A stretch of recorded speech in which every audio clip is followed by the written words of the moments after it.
नमस्कार दोस्तों, मैं मिसेस सिराज आपका स्वागत करती हूँ मेरे यूट्यूब चैनल पर एजुकेशन विद मी।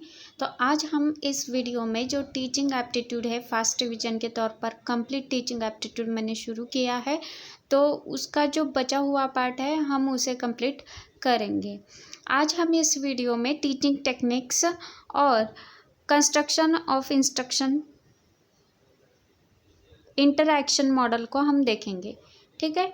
और दोस्तों, अगर आप मेरे चैनल पर नए हैं तो प्लीज़ सब्सक्राइब करना मत भूलिएगा। और यह जो पार्ट मैं पढ़ाने जा रही हूँ वो सारा का सारा part according to new syllabus है, ठीक है। और हमारा जो टारगेट जीआरएफ है उसे हम कंप्लीट करेंगे। इस टॉपिक पर जो 5 प्रश्न पूछे जाते हैं एग्ज़ाम में 10 मार्क्स के लिए, वो हमारे कंप्लीट हो जाएंगे, मतलब 100% आपके 10 मार्क्स होंगे। और लेट्स क्रैक इट दोस्तों। अगर आप मेरे साथ यूं ही पढ़ाई करते रहेंगे तो आपको बहुत ही जल्द से जल्द आने वाले एग्ज़ाम में सफलता मिलेगी, ठीक है दोस्तों। और ये जो fast revision complete teaching aptitude मैंने स्टार्ट किया है, इसका पार्ट जो है 8th नंबर है। और पिछले वीडियोस के भी जो भी आपको देखना है तो आप मेरे चैनल के प्लेलिस्ट में जाकर वहाँ पर टीचिंग एप्टीट्यूड यानी fast revision complete teaching aptitude को आप देख सकते हैं। और हमारा जो टारगेट है जीआरएफ पाने का उसे हम पूरा करके रहेंगे, ठीक है दोस्तों। यहाँ पर देखिएगा दोस्तों, मेरा चैनल है एजुकेशन विथ मी, ठीक है, कैपिटल में, और लर्न एंड क्रैक एग्ज़ाम। और जो टाइम टेबल है Monday to Friday morning 11 to 12 o'clock paper 1, और पेपर 2 का सेशन होता है नाइट 10 बजे से लेकर 12 बजे तक। फास्ट रिवीजन अभी शुरू हो चुका है, कंप्लीट टीचिंग एप्टीट्यूड, ठीक है।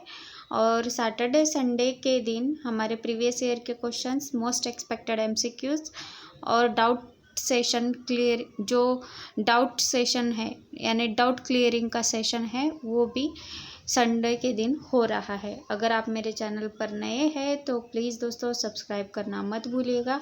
शेयर कीजिए मेरे वीडियोस, क्योंकि मेरे वीडियोस के द्वारा आपको जैसे हेल्प मिलती है वैसे ही हेल्प आपके दोस्तों को भी मिले।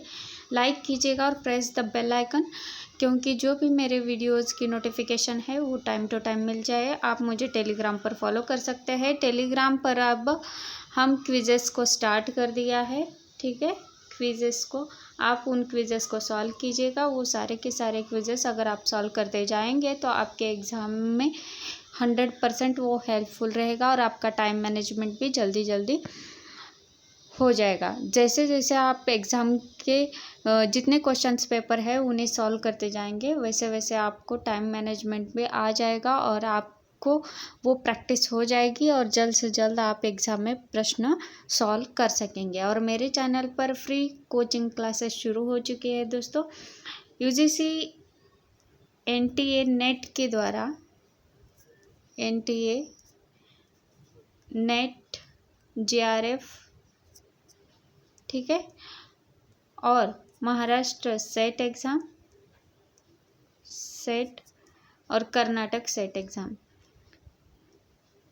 में जो सिलेबस है उन सारे जो सिलेबस रखा है पेपर 1 के लिए और पेपर 2 के लिए, मैं पेपर 2 लिटरेचर हिंदी पढ़ा रही हूँ और पेपर 1 तो हमारा जनरल ही है। तो दोनों पेपर के क्लासेस मेरे चैनल पर फ्री ऑफ कॉस्ट हो रहे हैं, आपको किसी भी प्रकार का चार्ज नहीं देना पड़ेगा। और सबसे महत्वपूर्ण दोस्तों, जो सैटरडे संडे के दिन, ठीक है, पेपर 1 और पेपर 2 के जो प्रीवियस ईयर के क्वेश्चंस पेपर है उन्हें मैंने सॉल्व करना, यानी उसका एनालिसिस और उसके जो करेक्ट आंसर है वो सारा का सारा इस सेशन में मैं करवा कर ले रही हूँ। अब यहाँ पर देखिए दोस्तों, टेलीग्राम पर,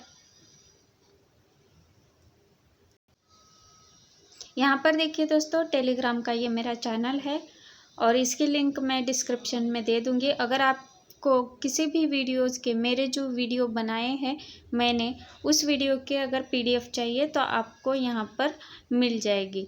जैसे कि मैंने यहाँ पर बहुत सारे पीडीएफ पहले ही मतलब डाल दिए हैं, जैसे कि जयशंकर प्रसाद की आंसू कविता, इसे भी मैंने डाल दिया है। निर्मल वर्मा की कहानी परिंदे, इसे भी मैंने शेयर किया है। तो आप यहाँ से उसे डाउनलोड कर सकते हैं और आप देख भी सकते हैं, ठीक है। और उसके साथ जो भी मैं यूट्यूब पर वीडियो डाल दूँगी तो उसके जो जितने भी वीडियोज़ हैं वो सारे के सारे यहाँ पर एजुकेशन विथ मी पर डाल रही हूँ। और यहाँ पर देखिए दोस्तों, क्विजेस भी है और क्विजेस को आप जैसे जैसे सॉल्व करते जाएंगे वैसे वैसे आपके जो भी प्रॉब्लम्स है एग्ज़ाम को लेकर, और एग्ज़ाम में जब स्टूडेंट प्रश्नों को देखकर घबरा जाते हैं तो वो सारा का सारा डर आपका निकल जाता है जैसे जैसे आप क्विजेस को सॉल्व करना शुरू करते हैं, ठीक है दोस्तों।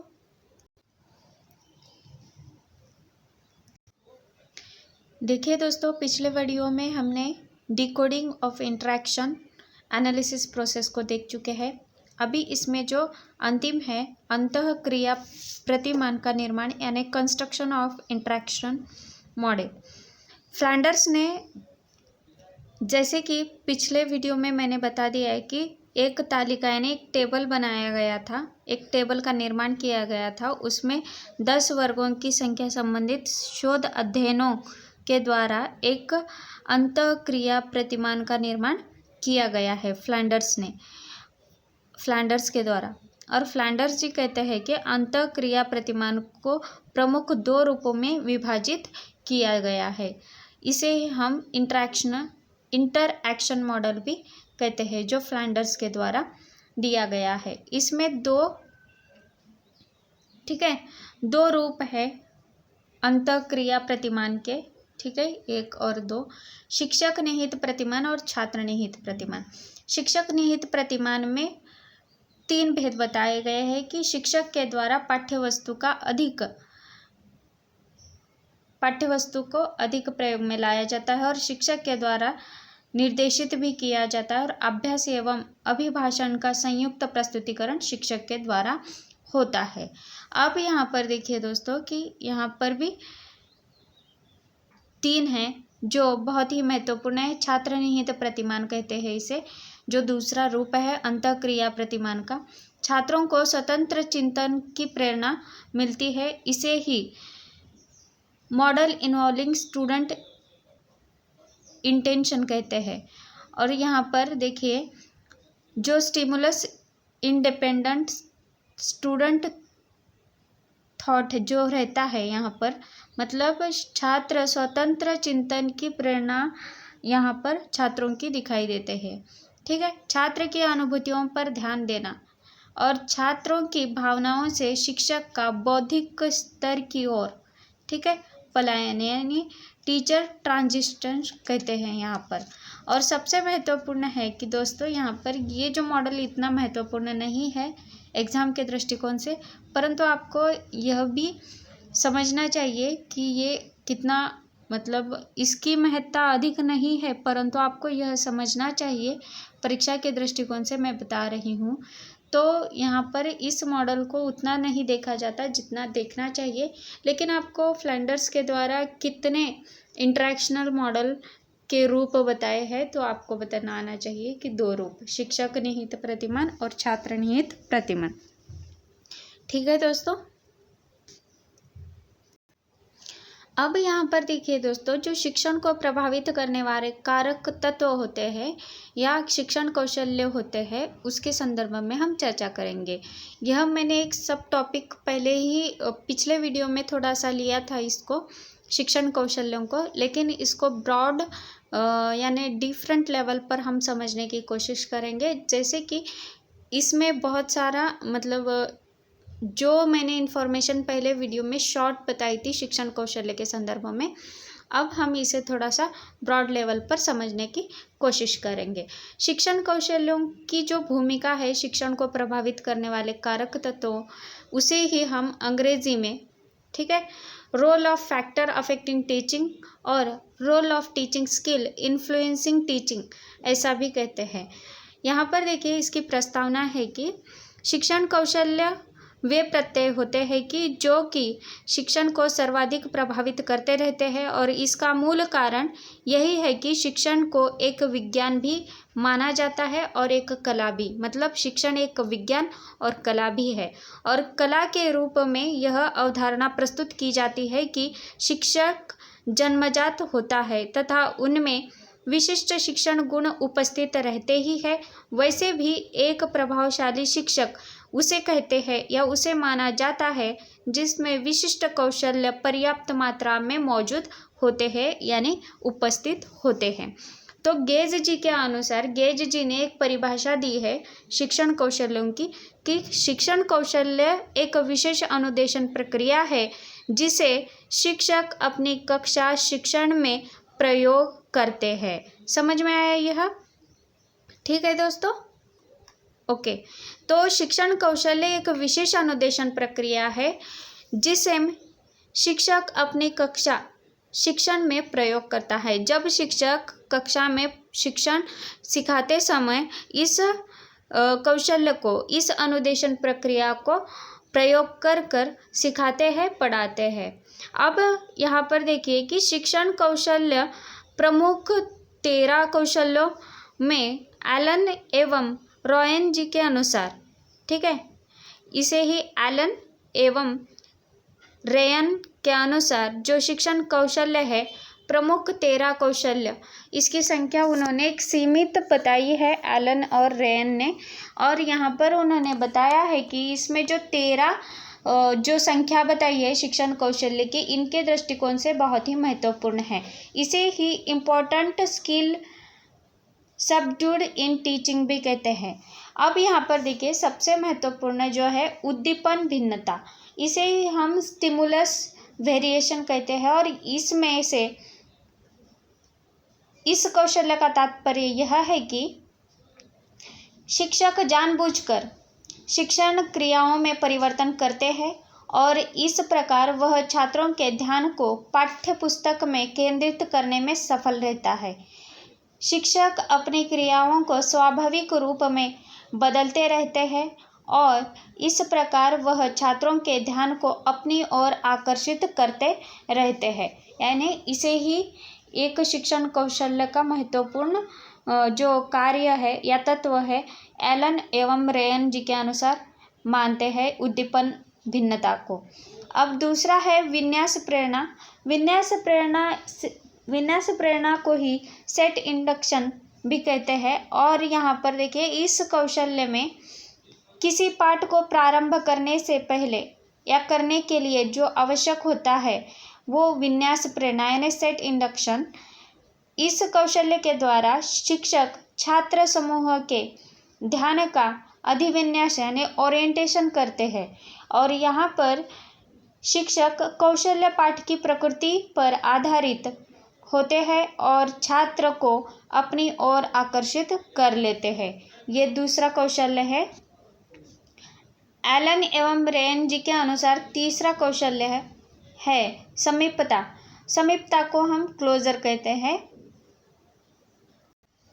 अब दिखाई दे रहा है दोस्तों चार्ट,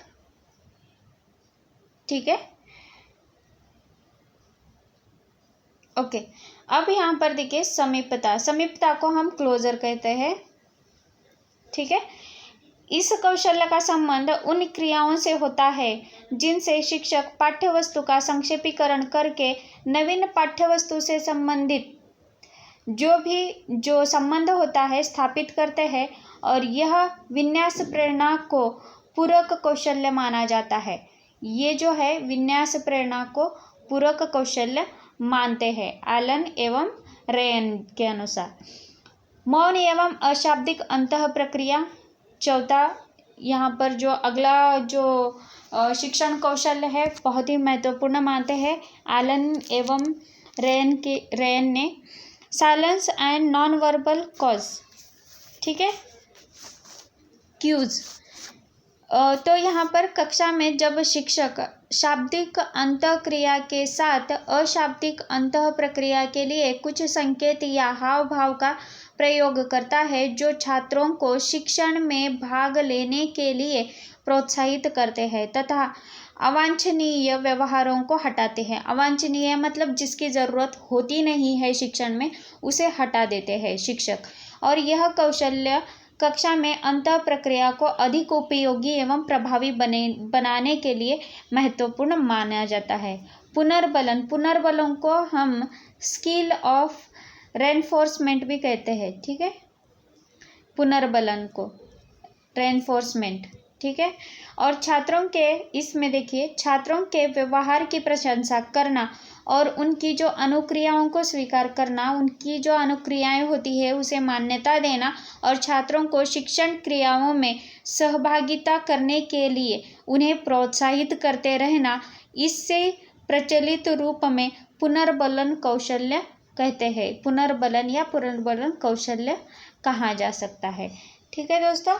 अब यहाँ पर देखिए, प्रश्न पूछने के लिए जो प्रश्नों की प्रवाहशीलता होती है, यानी फ्लुएंसी ऑफ क्वेश्चंस, इसे हम अंग्रेजी में कहते हैं। और शिक्षण कला में पाठ्य वस्तु से संबंधित एक क्रमागत, यानी एक क्रम से शिक्षक जितने अधिक प्रश्न पूछते रहते हैं, उतनी ही छात्रों की अनुक्रियाओं को अधिक अवसर मिलता है। और यहाँ पर इसे ही हम प्रश्न प्रवाहशीलता संबंधित अनुक्रिया या प्रश्न प्रवाहशीलता संबंधी कौशल्य कह सकते हैं। जो अगला है कौशल्य, खोजपूर्ण प्रश्न। खोजपूर्ण प्रश्न को हम प्रोबिंग क्वेश्चंस कहते हैं। और यहाँ पर शिक्षक कक्षा शिक्षण के समय जब शिक्षक ऐसे प्रश्न पूछते हैं और छात्र प्रश्नों का उत्तर देने में सफल नहीं होते हैं, तब उस वक्त, मतलब उस समय शिक्षक ऐसे प्रश्न पूछने का प्रयास करता है जिनसे उक्त प्रश्नों के हल ढूंढने में मदद प्राप्त होती है। और ऐसे प्रश्नों के आधार पर ही पूर्व प्रश्नों के उत्तरों को छात्र खोजने का प्रयास करते हैं और इन्हें खोजपूर्ण कौशल्य कहा जा सकता है। अगला जो कौशल्य है, विकेंद्री प्रश्न, ठीक है। विकेंद्री प्रश्न को हम छात्र व्यवहार का, ठीक है, विकेंद्री प्रश्न जो होते हैं ये सेम खोजपूर्ण प्रश्न को रिलेट करते हैं। और यहाँ पर जो खोजपूर्ण प्रश्न होते हैं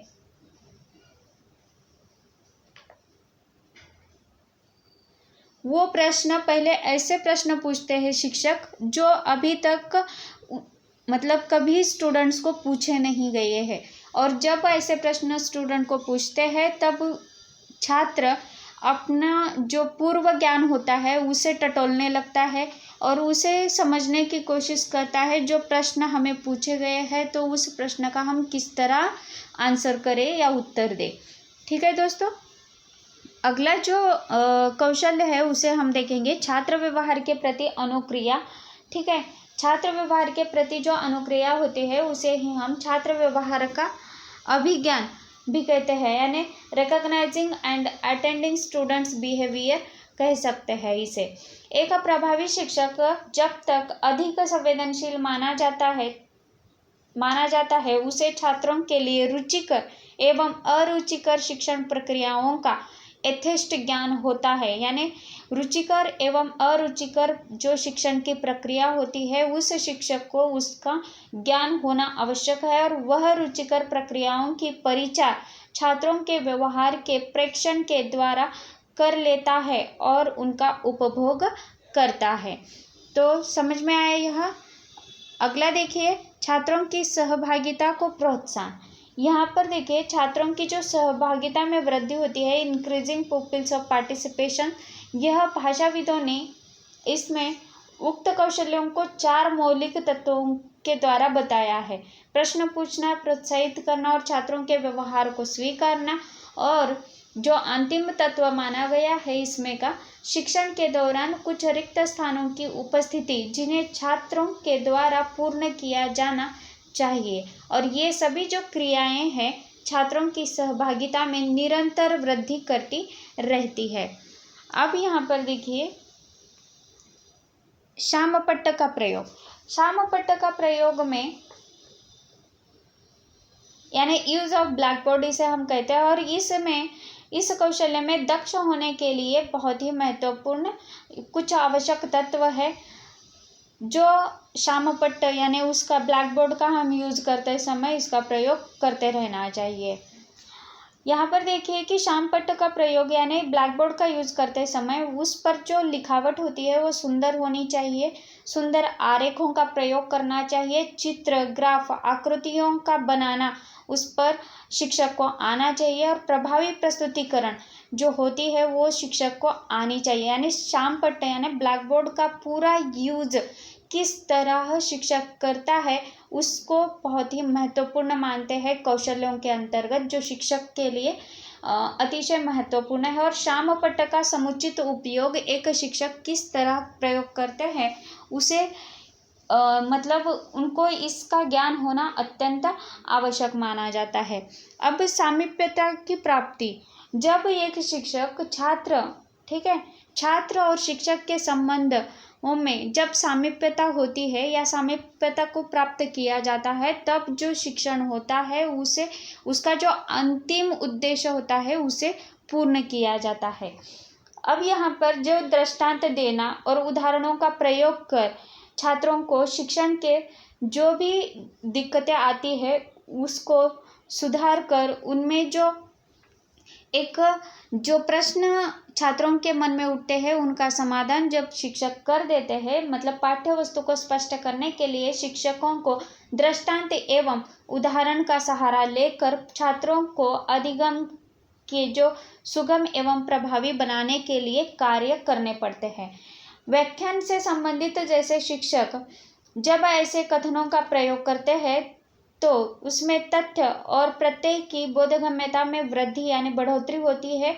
तो ये कथन आंतरिक रूप में किसी न किसी प्रत्यय से संबंध रखते हैं और इसे ही व्याख्या संबंधी कौशल्य कह सकते हैं। ठीक है। अब जो अंतिम है छात्र व्यवहार की पहचान। पहले ही मैंने बताया था कि छात्रों की सहभागिता में वृद्धि इस में यानी इंक्रीजिंग पुपिल्स ऑफ पार्टिसिपेशन में शिक्षक को छात्रों के हर एक व्यवहार का स्वीकार करना चाहिए और उसमें जो व्यवहार होते हैं जो अच्छे हैं उसका संवर्धन करना चाहिए और जो गलत है उसे संवर्धन न करते हुए उसे दूर करना चाहिए। यानी छात्रों को सही राह पर लाने के लिए जो छात्रों के व्यवहारों की पहचान शिक्षक को होनी ज़रूरत है। यानी शिक्षक को समझ में आना चाहिए कि छात्र किस व्यवहार के द्वारा आगे बढ़ रहा है, वो सही मार्ग पर है या गलत मार्ग पर है, जो उसका व्यवहार है वांछित है या अवांछित है, इसकी परख शिक्षक को होनी चाहिए। तात्पर्य यह है कि उपरोक्त जो शिक्षण कौशल्यों के अतिरिक्त अन्य कौशल्य है जो प्रभावी शिक्षण में योगदान देते रहते हैं, जैसे कि कक्षा व्यवस्था कौशल्य, इसे स्किल फॉर क्लास मैनेजमेंट कहते हैं। दृक् श्राव्य सहायक सामग्री का उपयोग यहाँ पर होता है और गृह कार्य संबंधित कौशल्य भी है जो शिक्षण कौशल्य में एक अलग से योगदान देते रहते हैं। और उच्च स्तरीय प्रश्न पूछने का कौशल्य, व्याख्यान कौशल्य, संप्रेषण पूर्णता कौशल्य और नियोजित पुनरावृत्ति संबंधी कौशल्य, ये सारे के सारे कौशल्य जो शिक्षण कौशल्य में एक अलग से अपना योगदान देते रहते हैं। अब हम देखेंगे जो मतलब शिक्षण कौशल्य है जो शैक्षिक अनुसंधान एवं राष्ट्रीय परिषद और शिक्षण प्रशिक्षण में निम्नलिखित शिक्षण कौशलों पर बल देते हैं। किसके अनुसार? शैक्षिक अनुसंधान की राष्ट्रीय जो परिषद होती है, ठीक है, राष्ट्रीय परिषद, उसके अनुसार कुछ शिक्षण कौशल्य मानते हैं, उन कौशल्यों को हम देखेंगे। ठीक है दोस्तों, आपको ये सारा समझ में आएगा कि गेज की परिभाषा एलन एवं ब्रेयन के अनुसार जो 13 कौशल्य है शिक्षण कौशल्य उसे भी हमने देखा है। अब यहाँ पर देखिए दोस्तों जो शिक्षण कौशल्य है, ठीक है, शिक्षण कौशल्य, ये जो शिक्षण कौशल्य है वो शैक्षिक अनुसंधान की राष्ट्रीय परिषद और प्रशिक्षण के द्वारा कुछ कौशलों को महत्वपूर्ण बताते हैं या कुछ कौशलों पर उन्होंने बल दिया है। पहला है लिखित शिक्षण उद्देश्य, दूसरा है शिक्षण सामग्री का आयोजन और तीसरा पाठ का परिचय सुचारू रूप से देने के लिए व्यवस्था करना, पाठ का परिचय देना, कक्षा में प्रश्न पूछे जाने वाले प्रश्नों को व्यवस्थित करना, प्रश्नों का जो सही विवरण है उसे करना, प्रतिपुष्टि प्रबंधन, व्याख्या करना, सहित व्याख्या करना उदाहरण के सहित, ठीक है, जो व्याख्या करने की जो प्रोसेस होती है, लेकिन जब व्याख्या शिक्षक बता देते हैं तो उसका उदाहरण ही बताना बहुत ही महत्वपूर्ण है। शिक्षण सहायक सामग्री का प्रयोग करना। नेक्स्ट देखिए, कार्य प्रेरक वस्तु संदीपन में भिन्नता लाना, पाठ्यक्रम शिक्षण की गतियता करना, छात्रों को कक्षा में सहभागिता के लिए प्रोत्साहित करना, श्याम पट यानी श्वेत पट का उपयोग कैसे करना मैंने पहले ही बता दिया है, और पाठ का समापन करना, सुपुर्द नियत कार्य को करवा कर लेना, छात्रों के प्रगति का मूल्यांकन करना, छात्रों को सीखने में आने वाली समस्याओं का निदान एवं उपचारात्मक उपाय करना और कक्षा का प्रबंधन करना। ये सारे के सारे कौशल्य शिक्षण शैक्षिक अनुसंधान की राष्ट्रीय परिषद और प्रशिक्षण के द्वारा माने गए हैं और इसे आपको ध्यान में रखना चाहिए। वैसे भी मैंने पहले ही बहुत ही बारीकी से आपको विवरण कर दिया है इस टॉपिक पर। जैसे आप ये सारे पॉइंट पढ़ेंगे तो आपको समझ में आएगा। ठीक है दोस्तों, ये मैंने मतलब ये आपको समझ में आना चाहिए। अगर एग्जाम में इस पर प्रश्न पूछा जाए तो आपको सॉल्व करने के लिए आना चाहिए, इसलिए मैंने ये चार्ट आपको दिखा दिया है। तो दोस्तों अब हम अगला टॉपिक देखते हैं। अब हम जो बचा हुआ टॉपिक है टीचिंग मेथड्स, ठीक है, और टीचिंग मेथड्स को भी हम अगले वीडियो में कंप्लीट कर देंगे दोस्तों। अब हमने अब तक जो शिक्षक जो प्रभावक तत्व है, ठीक है, उन सारे प्रभावक तत्वों को, कारक तत्वों को यानी फैक्टर्स अफेक्टिंग ऑन टीचिंग, उसे भी हमने देख चुके हैं। और यहाँ पर देखिए अभी जो बचे हुए थोड़े से पार्ट है, उन सारे पार्ट्स को हम आने वाले वीडियो में 1-2 दिन में कवर कर देंगे। ठीक है, उसमें जो बचा है उच्च अधिगम संस्थानों में शिक्षण की पद्धति यानी अध्यापक केंद्रित बनाम शिक्षार्थी केंद्रित पद्धति, ऑफलाइन ऑनलाइन पद्धति यानी मेथड्स, टीचिंग के मेथड्स है उसे हम देखेंगे। और स्वयं प्रभाव मुख से इसके संदर्भ में पढ़ना है। और शिक्षण सहायक प्रणाली जो होती है परंपरागत और आधुनिक और आईसीटी आधारित जो शिक्षण प्रणाली है, हम उसे भी समझने की कोशिश करेंगे आने वाले वीडियोस में। और मूल्यांकन प्रणाली जो होती है, मूल्यांकन के तत्व, प्रकार और उच्च शिक्षा में विकल्प आधारित क्रेडिट प्रणाली में मूल्यांकन और कंप्यूटर आधारित परीक्षा मूल्यांकन पद्धतियों में नवाचार, इन सारे घटकों को हम दो या 3 दिन में कवर कर देंगे दोस्तों। तो ठीक है दोस्तों,